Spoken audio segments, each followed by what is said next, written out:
TikToker মামুনের নামে case করেছে লায়লা। মামুনকে পুলিশ অ্যারেস্ট করেছে। লায়লার থেকে নাকি ৩০ লক্ষ টাকা নিয়েছে নগদ মামুন। জানতে হলে পুরো ভিডিওটি না টেনে সম্পূর্ণ দেখুন, সামনে মজা আছে।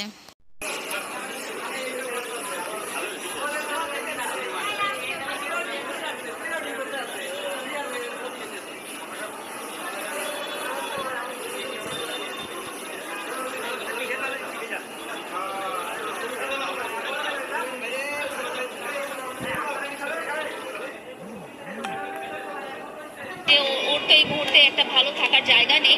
সো তোমরা দুজন এক কাজ করো, তুমি যেহেতু বাচ্চাদের সাথেই থাকো, তো তুমি মামুনও এখানে থাকুক, তোমাদের তো বিয়ে শাদী ব্যাপারটা হচ্ছেই মুশকিল ছিল। এবং আমার ছোট বাচ্চাটার ব্যাপারে আপনারা হয়তো জানেন না, সে একটা স্পেশাল চাইল্ড, তার মধ্যে অনেক কমপ্লিকেসি আছে। ভাবে বা বিয়ের ব্যাপারটা প্রকাশ্যে আসে তাহলে তার এছাড়া লায়লা বলেছে, মামুন আমার কাছ থেকে ৩৮ লক্ষ টাকা নিয়েছে। আমি অনেক টাকার ঋণ রয়েছি।